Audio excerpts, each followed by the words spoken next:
Hey, namaste, I'm Kay. This is Ecstatic Self. And today I want to talk a little bit about body shame.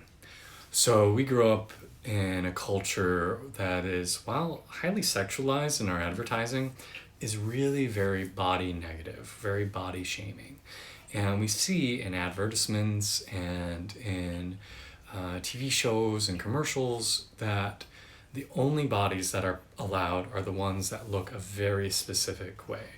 They are super cut, super lean, super muscular, super thin, super buxom. Like there's a specific type of body. And if you don't fall into that mold, you should be ashamed.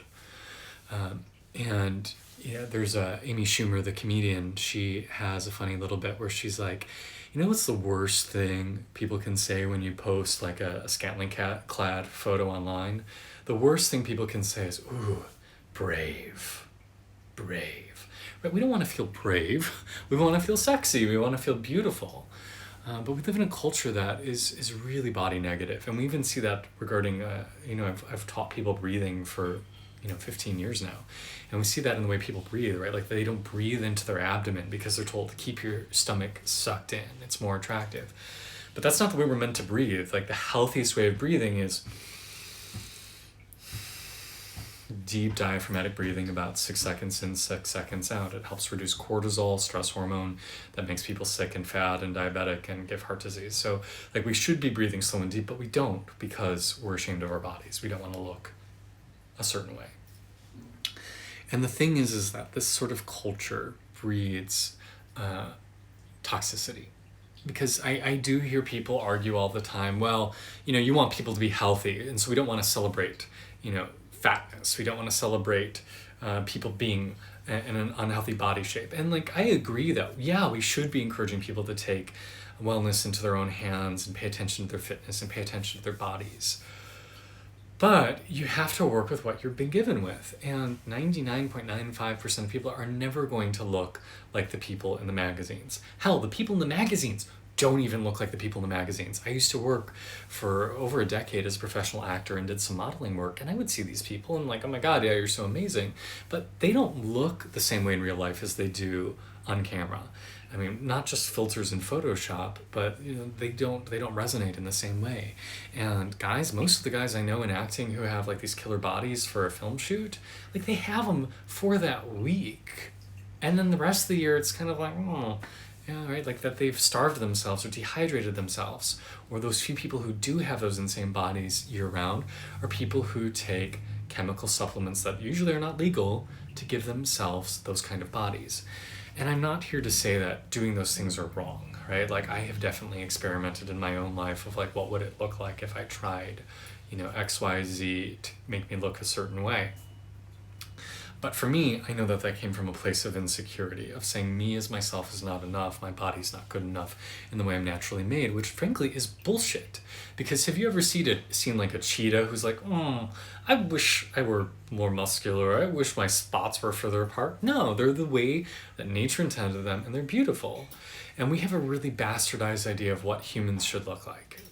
And I'll tell you the truth. I have friends and acquaintances who work in the fitness industry and are fitness models and runway models, and there are some of them who have some severe severe insecurities, to the point where like, oh my God, I ate a pizza last night and I didn't throw up afterwards, and I'm not going to leave the house for 2 weeks because I don't want anyone to see me. Like ridiculous stuff where like obviously binging one night on pizza is not going to make you look any different really for the next 2 weeks. Or they put on 2 pounds and won't let anybody see them. And so we maintain these ridiculous standards that are just impossible. So what I want to say is, it doesn't matter how fit you get. It will not give you permission to love yourself or be body positive. It doesn't matter how many people follow you on Instagram. It doesn't matter how many modeling contracts you get. You can still feel ugly. And I know it's something I've struggled with myself, of feeling not beautiful, not fit enough, not pretty enough to be loved. For me, doing this YouTube channel shirtless is actually a big deal for me, because go back 5 years, I was so uncomfortable taking my shirt off in front of anybody. Like even at the pool, it was like a traumatic experience for me. I remember years before that, it was the first time I was had an audition for a modeling gig that I actually booked. But in the gig, they're like, "Oh, can you strip down to your underwear?" And it was the first time I ever had that happen, and I was like shaking for a good hour after I left because I just felt so not okay being with me. And I look back at photos of that time, and I'm like, Kaylin, why are you worried, dude? Like, you're beautiful. But we can't see it. So one of the things I want us to really cultivate for ourselves is loving the skin that we're in.